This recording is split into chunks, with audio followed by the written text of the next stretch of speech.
The year was 1914, and the world teetered on the brink of catastrophe. A single gunshot in Sarajevo would echo through the halls of history, igniting a conflict that would engulf nations and alter the course of civilization. But what if I told you that this single spark was merely the end of a long, complex chain of events orchestrated behind the scenes by shadowy alliances fraught with deception and ambition? You might be wondering, how did Europe, a continent mired in political complexities, reach such a tragically inevitable conclusion? Today, we will explore those secret alliances that danced in the dark, setting the stage for the first truly global war.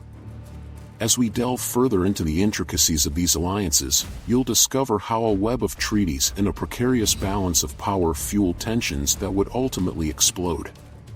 The allure of hidden agendas and the machinations of power players are rich in intrigue and despair, illustrating just how fragile peace can be. And trust me, what comes next will leave you speechless as we peel back the layers of one of history's most misunderstood epics. To understand the secret alliances that led to World War I, let's begin by setting the stage. After the conclusion of the Franco-Prussian War in 1871, Europe was reconfigured politically and militarily. France, wanting revenge for its humiliating defeat, formed alliances with Russia and Britain. This tripartite entente became a crucial player in the precarious equilibrium of power in Europe. But herein lies the first interesting fact. This alliance wasn't just about mutual defense. It was born out of fear, animosity, and a thirst for retribution that brewed beneath the surface. However, it's important to note that these alliances were not static. They were dynamic and often filled with tension. Consider this. Did you know that while France was aligning with Russia and Britain, Germany was equally busy forging its own empire of alliances, including the Austro-Hungarian Empire and Italy? Together, they formed the Triple Alliance. Suddenly, Europe was split between two factions, each bracing for what they believed would be inevitable conflict. You might be wondering, how did these alliances transform into the catalyst for war? Let's examine the individuals who played critical roles in this convoluted narrative. At the heart of the matter were leaders like Kaiser Wilhelm II of Germany and Tsar Nicholas II of Russia, whose personal connections contrasted sharply with the political realities of their nations.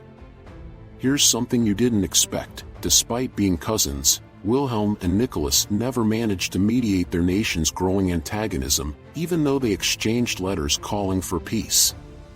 Countless lives hung in the balance, and their inability to resolve tensions merely reflected deeper issues rooted in ambition, pride, and a sense of betrayal. Berlin's burgeoning military-industrial complex further exacerbated tensions. Germany sought to secure its status as a European power, leading to an arms race that saw nations scrambling to expand their militaries. The modern military strategies and technologies of the time included dreadnoughts and machine guns, fueling paranoia and rivalry. You might think that the race for technological superiority implies a potential for progressive growth, but instead, it birthed an escalating spiral of fear and hostility. Nations believed that might made right, and suddenly, the entire continent was ready for war, with alliances mobilizing to defend their interests. Picture the map of Europe in 1914. Alliances stretched across the continent like a volatile tapestry, bound together by secret treaties but fraying at the edges. The Entente powers, united by shared interests, faced off against the Central powers, each believing that the other was the aggressor. But the real question remains, were these alliances forged with good intentions or steeped in self-interest and ulterior motives? The assassination of Archduke Franz Ferdinand in June 1914 acted as the ignition point for this powder keg of tensions. Here's where the plot thickens. Austria-Hungary, shaken by the royal murder, blamed Serbia, a nation with which it had long-standing grievances. But that blame came with strings attached, as Serbia had the backing of Russia, and Austria-Hungary had Germany's unwavering support. This precarious chess game between alliances demonstrated how intertwined the fates of nations had become. But was it truly fate, or mere happenstance?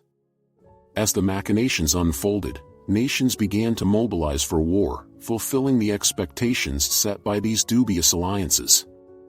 On July 28, 1914, Austria-Hungary declared war on Serbia, setting in motion a series of events that would drag many other nations into a conflict from which they could not escape.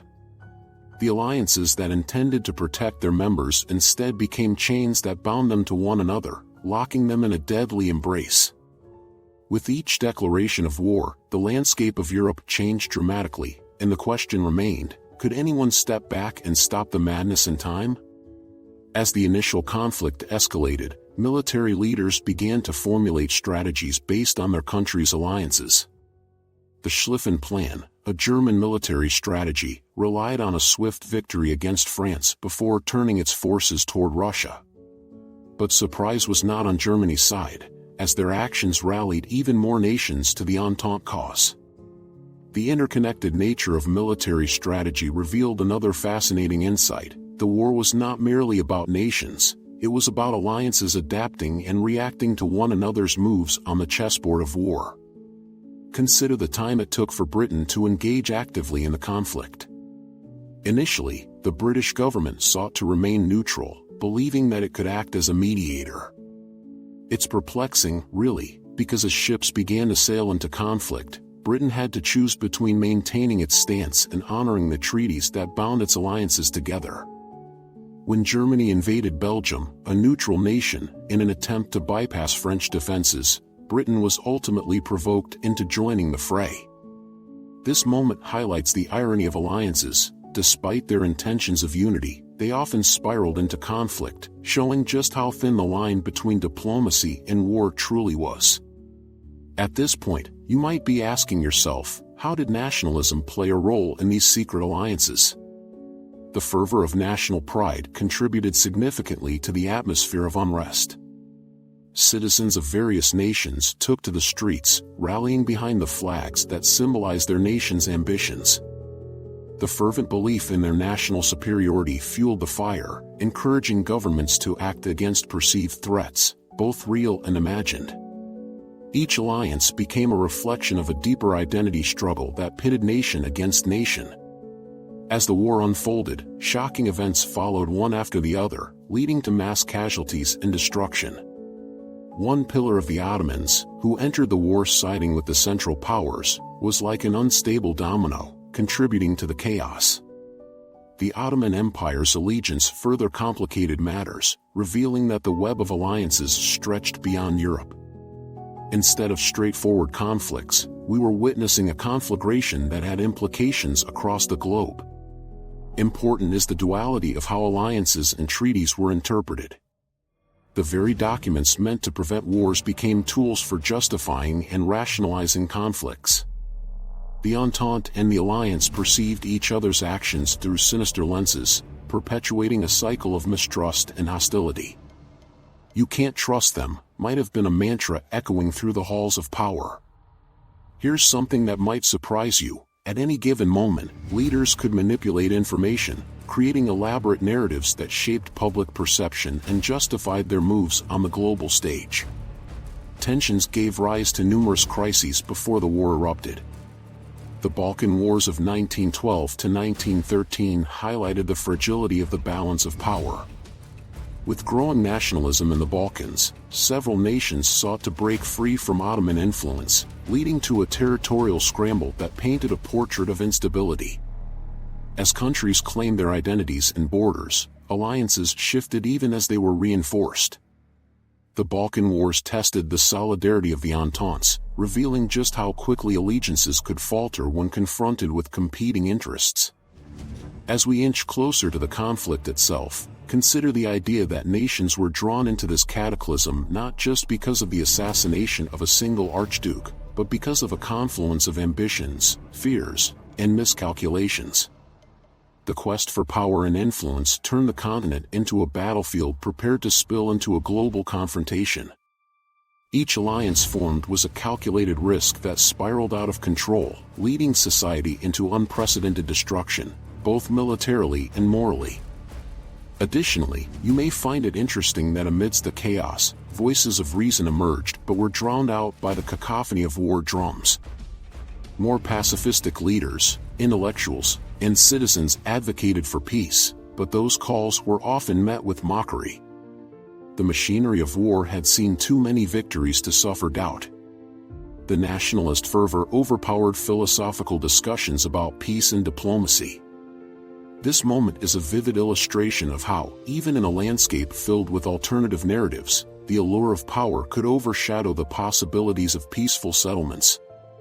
And as we draw nearer to the breaking point of this narrative, an explosion that would extend far beyond Europe's borders, you may find yourself asking, was there ever a point where peace was truly an option? Could anyone have untangled the series of events leading to the conflict? To find the answers, we'll need to explore the atmosphere of suspicion that plagued Europe on the brink of World War I, diving into the intricate tapestry of alliances forged in secrecy. This expedition highlights the intricate interplay of power, suspicion, and destiny, ultimately setting for ourselves the stage to comprehend the overarching tragedy that would befall an unprepared world. And just when you thought you understood it all, we'll journey deeper into how these alliances morphed into the tools of war, revealing the devastating consequences of forgotten commitments and the fragility of the peace that once seemed so attainable. So stay tuned for the second part as we continue unraveling the threads of deception that fashioned the infamous conflict we now remember as the First World War.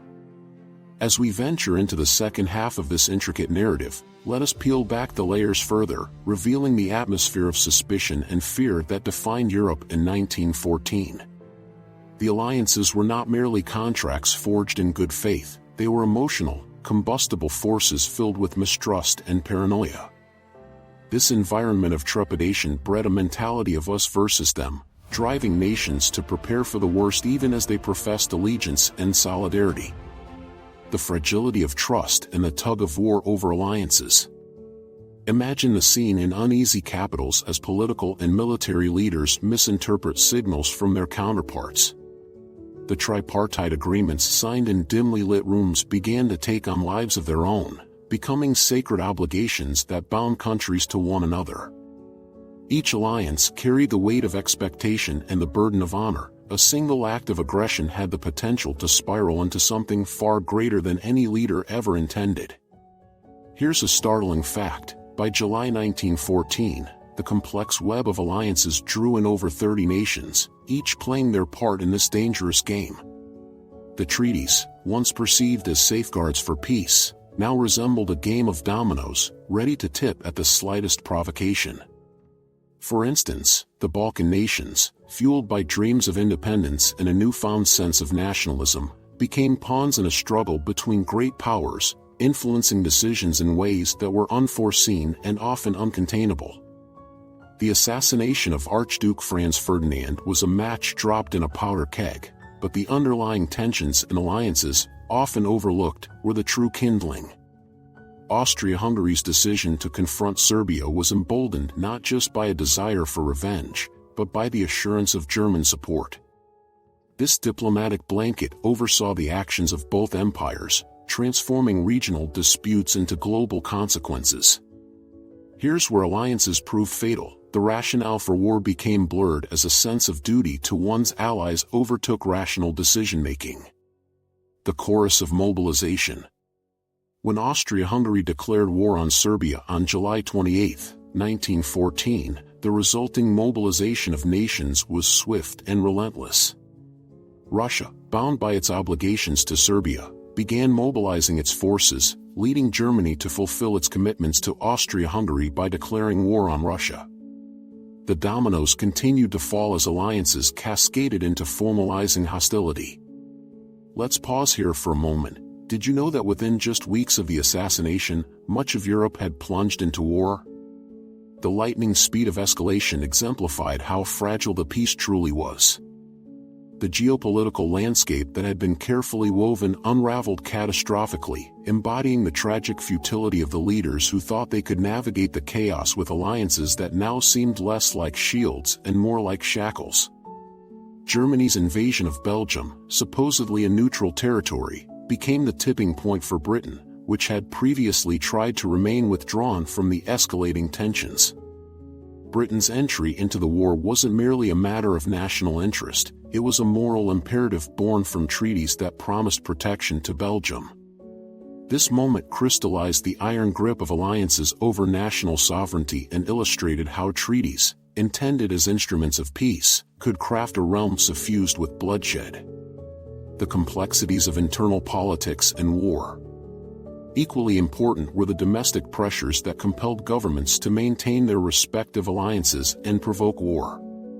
Each nation faced an internal dialogue riddled with the influence of nationalism, a fever that swept populations into a patriotic frenzy. Governments sought to rally the masses to their cause, using propaganda to glorify the impending confrontation while vilifying the enemy. As fervent nationalism swept across Europe, the populace was led to believe that the war was about national pride and existential threats. War became a noble pursuit, soldiers were portrayed as heroes, a sense of collective destiny took hold, and dissenting voices calling for peace were drowned out. It's quite sobering to realize that even as popular support for war surged, the vast majority of leaders never envisioned the catastrophic ramifications that would ensue. Leaders like Kaiser Wilhelm II and even Tsar Nicholas II were trapped by the momentum of their militaries and political advisors. The strategies they employed reflected their alliances, often too rigid to adapt to changing realities. The military calculus overshadowed diplomatic solutions, encapsulating a cycle of escalation that culminated in violence. The collapse of diplomacy and the emergence of war. As the drums of war thumped louder, numerous attempts at diplomatic resolutions floundered. Each nation clung to its alliance, tightening the grip on its commitments instead of loosening them. Nations began to cast aside the prospect of negotiation, convinced that only through military might could a resolution be achieved. The diplomatic channels that had seen centuries of negotiated peace became choked, overwhelmed by the specter of impending conflict. Interestingly, the failures of diplomacy were not solely due to the precarious alliance structure. Miscommunication and misunderstandings stoked the flames of mistrust. Each nation interpreted the military actions of its adversaries through a lens steeped in anxiety, assuming the worst intentions at every turn. In this charged environment, the fragile construct of alliances morphed into a framework that dictated response protocols, further complicating the already tense situation. Let's illustrate this with the example of Austria-Hungary's blank check, Germany's unconditional support following the assassination of the Archduke. This support altered the balance of confidence, emboldening Austria-Hungary to issue an ultimatum to Serbia that was deliberately harsh, believing they had backing to escalate. The expectation that their ally would have their backs paved the way for reckless decisions that spiraled beyond control. The unraveling, war begins. On August 1, 1914, Germany declared war on Russia. That decision reverberated through the alliances as if struck by a hammer. By August 4th, to their shock, the majority of Europe was now embroiled in warfare. The initial enthusiasm for the conflict soon waned, leading to trench warfare's agonizing stalemates, where the dreams of swift victories turned into bloody attrition. The fatalistic irony here is that the very alliances intended to protect nations resulted in a carnage of unprecedented proportions. War transformed into a machine of destruction, fueled by hidden agendas masquerading as defensive treaties. Each soldier, sent to the front lines under the promise of an alliance, faced not only the enemy but the cold machinery of a conflict that had spiraled into chaos far removed from its origins. Broader implications and the footprint of alliances. As the war continued, its implications reached beyond the borders of Europe, affecting colonies and nations across the globe. The alliances bound European powers to one another technologically, militarily, and often ideologically, resulting in a world on fire. It's crucial to understand that the alliances were not static, they evolved throughout the war. Nations like the Ottoman Empire and Bulgaria joined the Central Powers, while Italy, initially part of the Triple Alliance, shifted its allegiance, disillusioned by its partners' objectives. This fluidity illustrated another layer of complexities as loyalty shifted, further emphasizing the chaotic nature of the conflict. And amidst this grim theater of war, we see the cruel irony unfold. Alliances constructed to offer security become shackles as national leaders are called to honor their promises, casting aside the lives of countless soldiers in the pursuit of power politics. Reflections on the costs of war. As the conflict drew near its conclusion, approximately 16 million lives and countless more injuries had marked the battlefield. The so-called Great War left an indelible scar on humanity. The wreckage of shattered dreams and the disillusionment with nationalism cast long shadows over the nations that had been embroiled in the conflict. In reflecting on the relationship between alliances and the First World War, a stark lesson emerges: the fragile nature of peace can often be compromised by the interests of power players weaving webs of intrigue. The promise of alliances devolved into bitter tragedy as countries plunged into despair, and what could have been a series of ceasefires transformed instead into a death knell of civilization as they knew it. Conclusion: the legacy of alliances. As we step back from this historical moment, we must ponder the lasting legacy of these secret alliances and the deeply rooted consequences they fostered. The First World War reshaped Europe and transformed global politics, ushering in an era fraught with tension and another conflict just decades away. The lessons learned from the tragic turn of events lead us to reflect critically on the nature of alliances formed in the shadows. Can nations, amidst their thirst for power and security, retain the wisdom to seek peace and understanding instead? In considering the interconnected nature of global relationships, particularly in times of crisis, we are reminded that diplomacy must outlast the allure of the battlefield. Otherwise, history is doomed to repeat itself. This exploration into the fabric of alliances preceding the Great War serves as both a warning and a reminder. As we navigate the complexities of our current world, the question looms: are we still entangled in our webs, or are we brave enough to break free and seek a lasting peace? The echoes of 1914 resonate today, urging us to recognize that hidden agendas, mistrust, and ambition can yield devastation on a scale history may never forget.